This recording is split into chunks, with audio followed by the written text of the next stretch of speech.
네, 드루킹 특검을 놓고 대치하던 국회가 새로운 국면을 맞았습니다.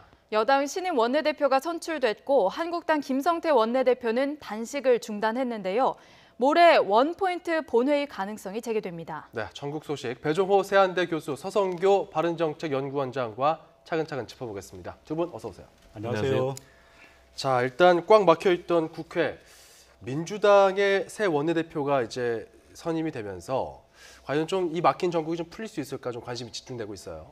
네, 일단 풀릴 것 같은 그런 조짐이 좀 있습니다. 그래요? 홍영표 원내대표 새로 탄생하자마자 제일 먼저 김성태 원내대표 단식 중인데 찾아가서 얘기를 나눴고요.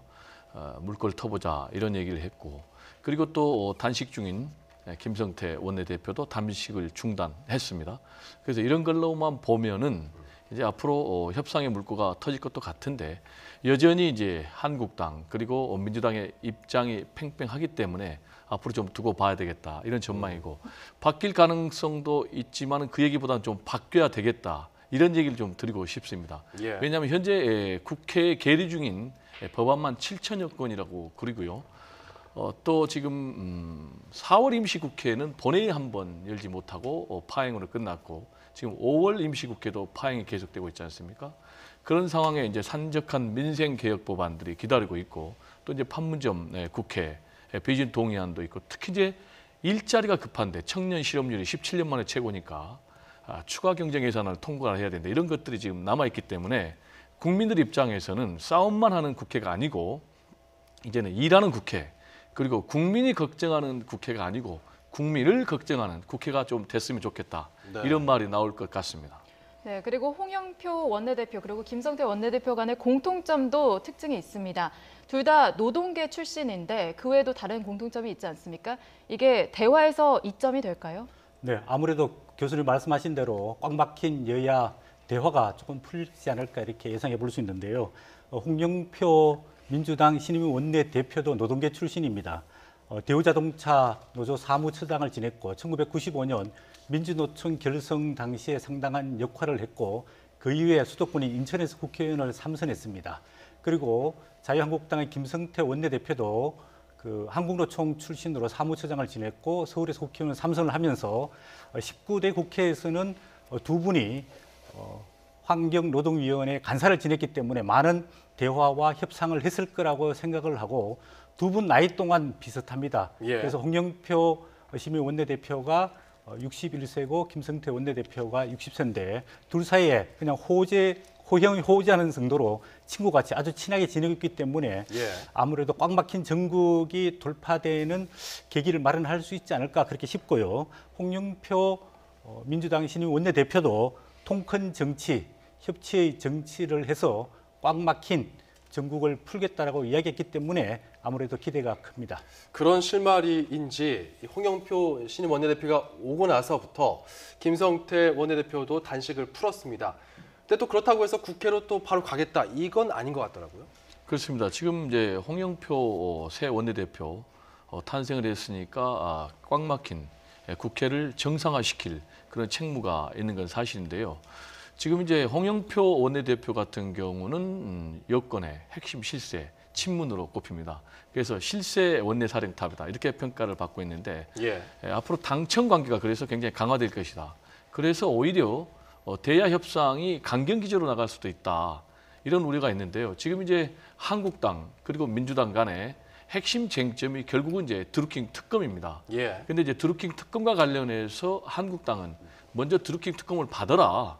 그래야만 우리가 국회를 정상화할 수 있다. 그러면서 14일 날 드루킹 특검 그리고 추경 이런 것들을 일괄 타결하자. 또 이제 중요한 쟁점 하나가 14일 날 의원직 사퇴서를 처리하지 않으면은 재보궐선거를 할 수 없는 이제 그런 지역이 4군데나 되는데, 네. 이 부분은 이제 패키지로 14일 날 일괄 처리하자는 이제 그런 입장이고, 예. 지금 여기과 관련해서 민주당은 절대 드루킹 특검과 관련해서 일방적으로 양보할 수 없다 이런 상황인데, 지금 민주평화당이 좀 중재안을 냈는데, 민주평화당은 뭐냐면은 일단 14일 날 처리하지 않으면은 4곳의 재보궐 선거가 불가능하기 때문에 일단 14일 날 원포인트 본회의를 열어서 4곳 의원 사직서를 처리하고, 그리고 나머지 드루킹 특검 그리고 또 추경 이런 것들은 차근차근 협상을 해나가자 이런 제안을 내놨는데 예. 앞으로 한국당 그리고 민주당 간에 어떻게 협상의 결론이 날지 주목이 됩니다. 일단 그 드루킹 특검과 관련해서는 민주당 추미애 대표 이야기를 들어보면은 뭐 5월 10일에 이미 뭐 받겠다라고 했는데 그럼에도 불구하고 단식 투쟁했다 이런 성토도 하면서 이야기를 내놨습니다. 오늘 추미애 대표 계속해서 이 대야 강경 발언을 이야기했는데요. 한번 듣고 가겠습니다. 참으로 청개구리 같습니다. 특검하자고 해서 그래 해보자. 그게 나올 게 뭐가 있겠습니까? 그래서 국회를 정상화시키자. 그랬더니 마당에 가서 텐트 치고 들어 누워버리고 이런 청개구리가 어디 있습니까? 청개구리 당입니다. 근데 그 청개구리가 빨간 옷을 입었어요. 빨간 옷을 입은 청개구리 이런 모순이 어디 있습니까, 여러분?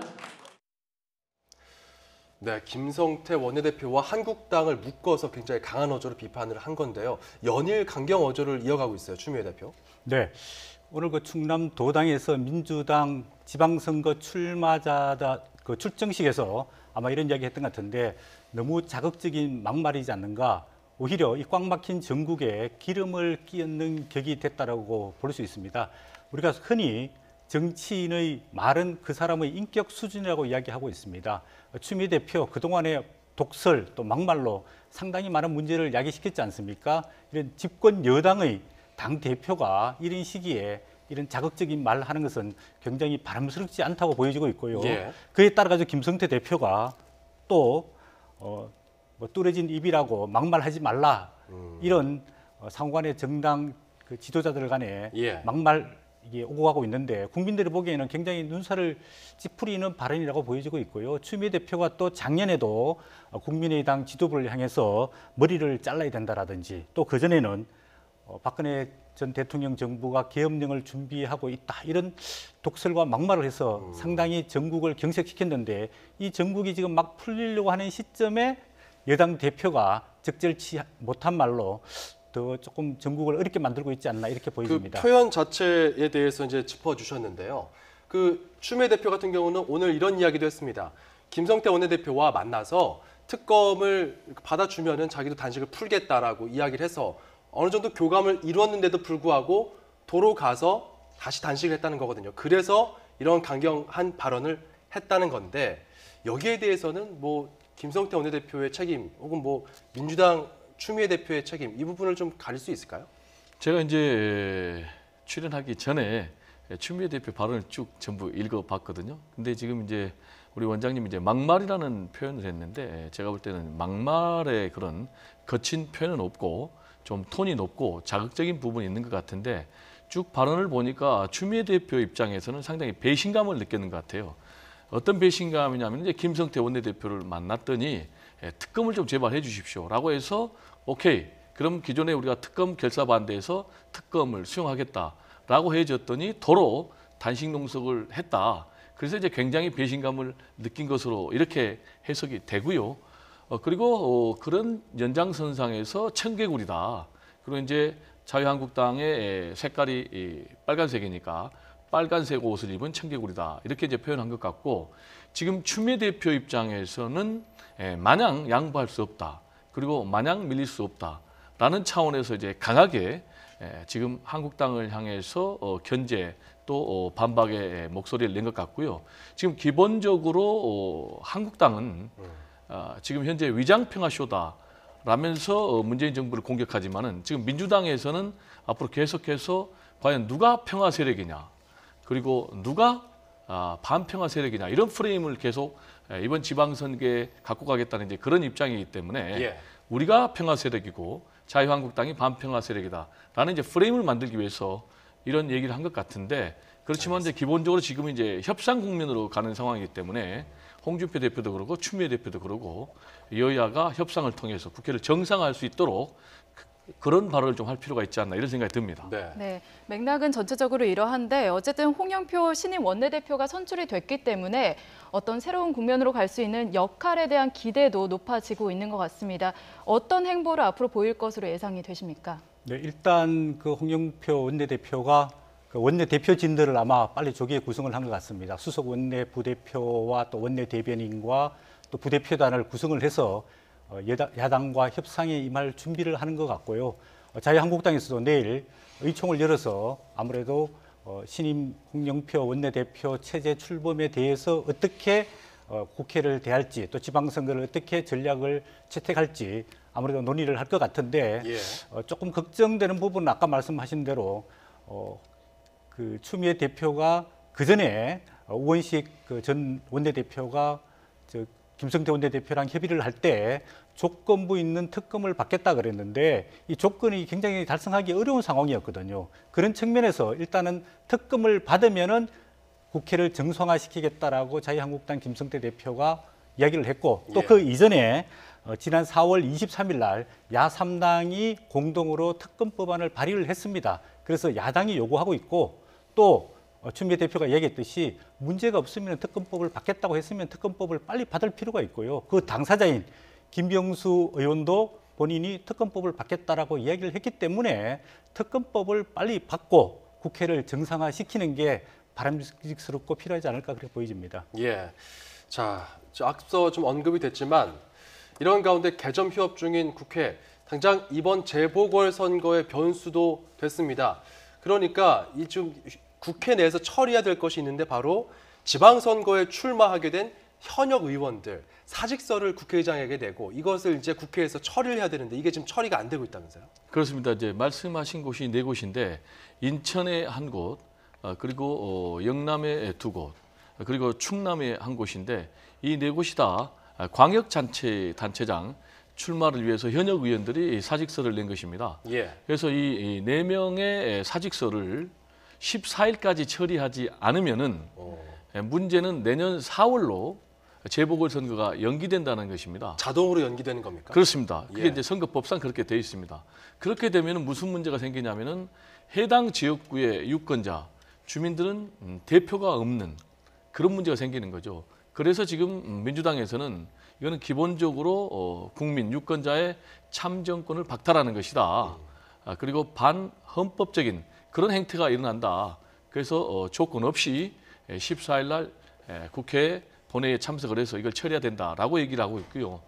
그리고 이제 정세균 국회의장이 굉장히 중요합니다. 정세균 국회의장이 과연 사회를 볼 것이냐, 본회의를 소집을 할 것이냐라는 측면인데 지금 정세균 국회의장은 본회의를 좀 소집하는 쪽으로 무게가 실려 있는 것 같아요.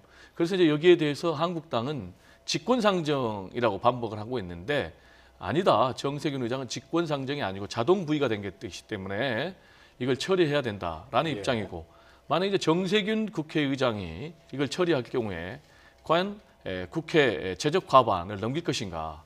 이제 148석을 넘겨야 되는데 지금 이제 범진보에다가 비례대표 3명에다가 무속 다 합쳐야지 148이거든요. 그래서 과연 이제 147석을 과연 확보를 할 수 있느냐가 가장 중요한 쟁점이고 또 하나는 과연 147석을 확보를 해서 본회의를 열어서 4명의 사직서를 처리할 경우에 그러면 한국당에서는 우리는 더 가열차 투쟁을 하겠다.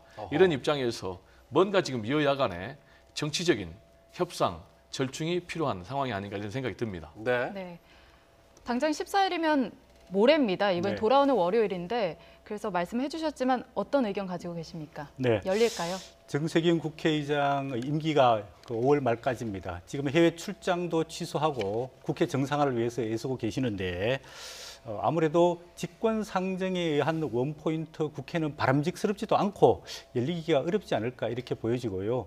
아무래도 내일 일요일 날 여야 원내 대표들 간에 물밑 접촉이 이루어지게 되면은 일단은 원포인트 국회를 통해서 사직서 4명 국회의원에 대한 사직서를 처리하고 그것과 더불어서 특검을 수용하는 일정과 그다음 추경, 그다음에 지금 국회에 제출돼 있는 대통령이 발의한 개헌안 문제, 그다음 여러 가지 한 7천, 8천 건에 이르는 법안 문제 이런 것들을 패키지로 일괄 합의에 이루어져야지 14일 날 원포인트 국회가 열릴 수 있지 않을까 그렇게 보여집니다. 왜냐하면 자유한국당과 바른미래당이 원포인트 국회에 대해서 지금은 반대하고 있고 또 국회의장의 직권상정, 여당 일방의 국회 개회에 대해서 반대하고 있기 때문에 아무래도 합의가 이루어져서 본회의가 이루어지는 게 국회 정상화하는데 바람직스럽지 않을까 그렇게 보여집니다. 저는 이제 네. 이것과 관련해서 여야 원내대표가 내일이나 모레 오전 중에 극적인 타결을 볼 가능성이 높다. 어허. 이렇게 전망을 합니다. 예. 왜냐하면은 지금 뭐 추경을 통과하자는 데는 이견이 없고요. 또 4명의 사직서를 처리하자는 데는 이견이 없고, 다만 지금 이견 또 쟁점이 있는 부분이 드루킹 특검 법안에 대해서 당초에는 4개가 쟁점이 있었습니다. 하나는 명칭을 어떻게 할 것이냐라는 부분에 대해서는 한국당이 양보를 해서 명칭이 이제 민주당의 주장이 됐고, 그 다음에 두 번째는 이제 특검의 추천 방식과 관련해서는 민주당이 양보를 해서 지금 한국당 안이 수용이 됐고요. 예. 그런데 나머지 남아 있는 것이 뭐냐면은 그럼 특검의 시기, 그리고 또 나머지 마지막으로는 특검의 수사 대상이 2가지거든요. 근데 특검의 시기와 관련해서 민주당은 24일 날 하자라는 입장이고, 그리고 한국당은 14일 날 하자는 이제 그런 입장이거든요. 이 시기가 왜 중요하냐면은 민주당 입장에서는 가능하면은 지방선거 영향을 덜 받기 위해서 지방선거 이후로 하려는 그런 입장이고, 한국당은 지방선거 전에 해서 최대한 드루킹을 이슈화 시키겠다라는 이제 그런 계산이 깔려 있는데, 이 부분은 제가 볼 때 민주당에서 최대한 시기를 양보해서 하면 될 것 같고요. 그러면 나머지 이제 특검의 대상인데, 지금 한국당 특히 이제 바른미래당에서는 문재인 대통령도 수사 대상에 포함을 시켜야 된다, 이런 주장인데 반해서 민주당은 문재인 대통령까지 수사를 하자는 것은 과연 대선을 불복한다는 것이냐 라면서 이제 강력 반발하고 있기 때문에 예. 이 부분은 민주당이 도저히 수용할 수 없기 때문에 이 부분은 한국당에서 양보를 하면은 제가 볼 때 그런 선에서 극적인 예. 여야 간의 절충이 이뤄질 가능성이 남아 있다, 이렇게 전망이 됩니다. 일단 물밑에서는 오늘 내일 중에 상당히 긴밀한 협의가 좀 이루어지지 않을까 싶은데요. 어찌됐건 그 집권 여당과 제1야당 대표 간의 그 입씨름 대결은 계속 이어지고 있습니다. 홍준표 대표, 남북 정상회담을 위장쇼라고 비판한 데 이어서 북미 정상회담 날짜와 장소가 정해지고 나니까 문재인 정부가 사정사정한 것 아니냐, 이렇게 이야기를 했습니다. 좀 듣고 가겠습니다. 6월 12일 날 미국 정상회담 한다고 발표를 했습니다. 그게 무슨 뜻입니까? 얼마나 북한과 문재인 정권이 지방선거 전에 정상회담 해달라고 사정을 했겠습니까? 근데 얼마나 사정을 냈으면 하루 전날 이제 싱가포르에서 회담을 한다. 결국은 남북 평화쇼로 6.13 지방선거를 덮어버리겠다. 네, 뭐 사실 그 북미 간에는 그 핵 협상 어떻게 비핵화할 것이냐 굉장히 여러 가지 굵직한 논의가 오가는 가운데 과연 한국 정부에서 정상회담을 그 지방선거의 날짜 맞춰서 해달라, 이렇게 좀 요구할 수 있을까? 여기에 대해서 참 의아해하시는 분들도 있거든요. 이 발언에 대해서 어떻게 보십니까? 예, 너무 이게 홍준표 대표가 아전 인수격인 발언을 하고 있는데, 이런 좀 동떨어진 발언 때문에 솔직히 그 보수 측으로부터도 지지를 제대로 못 받고 있는 것 아니냐, 이렇게 보여지고 있습니다. 지금 남북 정상회담 이후에 다음 주에 한미 정상회담이 다시 이루어지고 6월 12일 날 북한과 미국 정상회담이 이루어지는데, 이 한반도를 둘러싸고 큰 대전환기입니다. 그리고 그동안에 꽉 막혔던 우리 민족의 문제가 해결되고 있는 과정 속에 있는 거거든요. 그러면은 보수 측인 홍준표 대표도 이런 한반도 평화와 새로운 우리 민족의 문제에 대해서, 큰 방향에 대해서는 적극 찬성하면서 그 과정을 어떻게 투명하고 객관적으로 관리할 거냐, 또 혹여 그런 과정 속에서 문제점이 있으면은 야당 대표로서 문제 제기를 할 수 있지만, 이것 자체 어떻게 북한과 미국이 정상회담 일자를 정하는데 한국의 지방선거 일정에 맞춰서 한다, 이런 굉장히 동떨어진 말이 안 되는 인식이라고 볼 수 있거든요. 우리가 소위 말하는 이런 걸 터널 비전이라고 이야기하고 있는데, 터널에 들어가게 되면은 옆이 안 보이고 앞밖에 보이지 않고 있지 않습니까?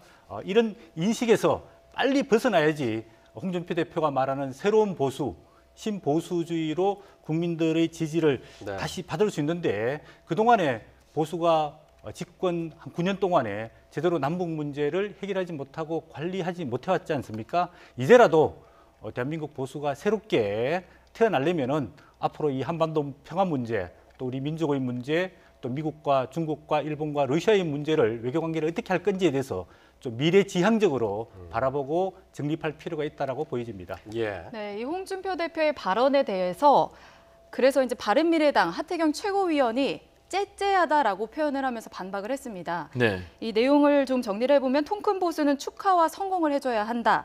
또 세기의 대변사를 째째하게 국내 선거와 연결시켜 해석하는 것은 보수를 째째한 존팽이로 만들어 보수 괴멸을 촉진할 뿐이다. 이런 발언을 한 거거든요. 여기에 대해서는 어떻게 생각하십니까? 이제 하태경 의원은 좀 굉장히 독특한 이력을 가진 이제 그런 국회의원 아닙니까?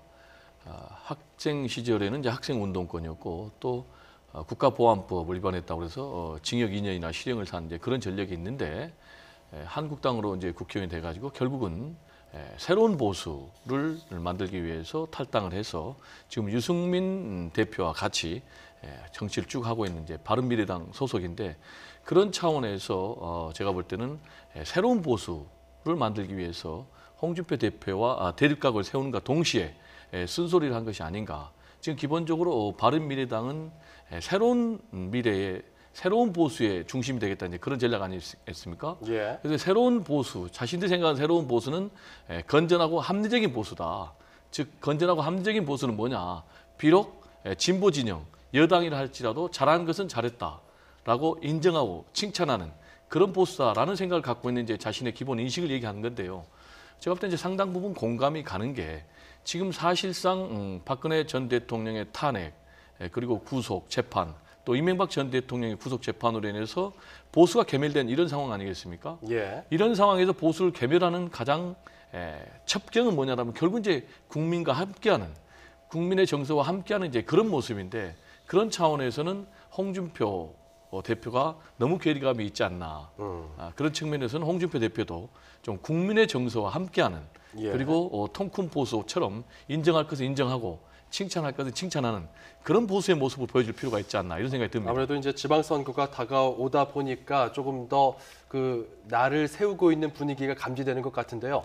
지방선거의 좀 핵심 지역들을 잠깐 살펴보겠습니다. 일단 아무래도 경남도지사 선거가 주목받을 수밖에 없어요. 드루킹 전국이 이제 진행이 되다 보니까 이게 김경수 후보에게는 좀 악재가 되지 않을까 이런 관측도 있었지만은 또 어떻게 상황이 흘러가는 것을 봤을 때는 김경수 의원이 굉장히 강하게 이걸 치고 나가고 있거든요.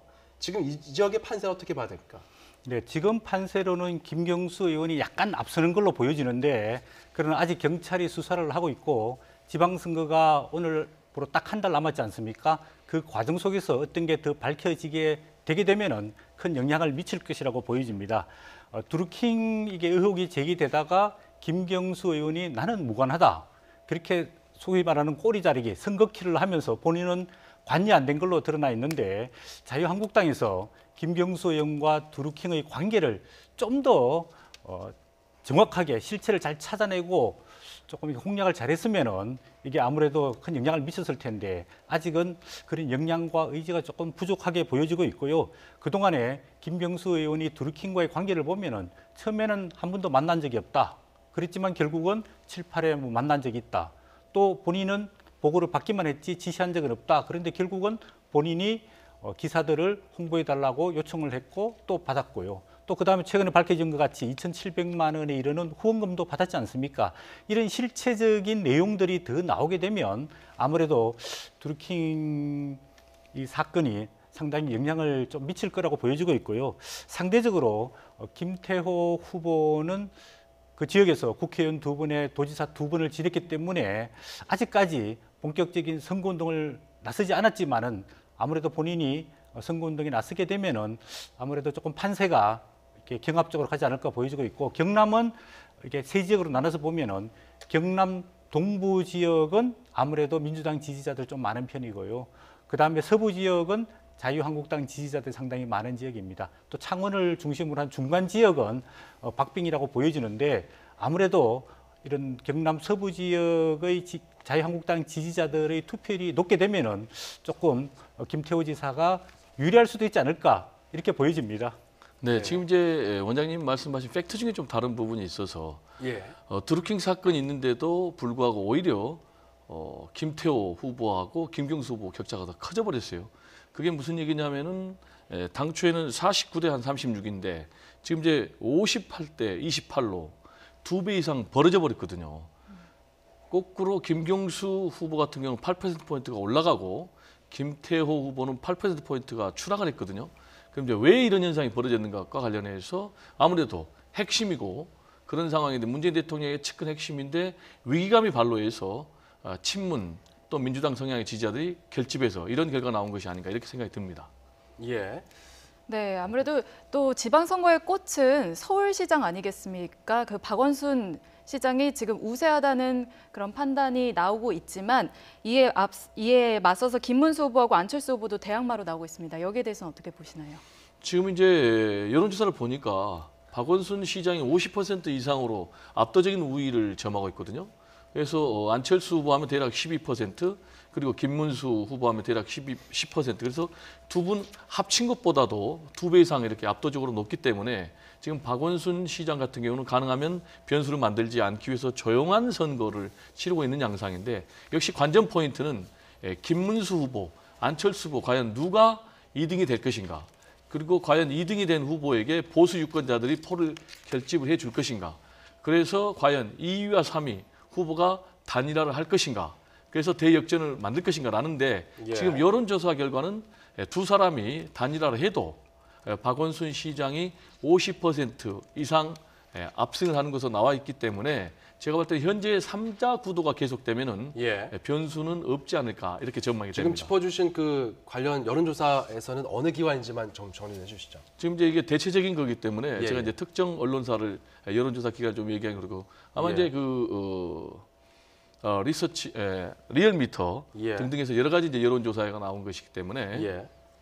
아무래도 이제 그 지방선거를 앞두고 나서 이제 치러지는 그런 지지율 관련된 이야기들은 조금 더 이제 그런 근거해서 이야기를 해야 되기 때문에 저희가 한번 짚어봤고요.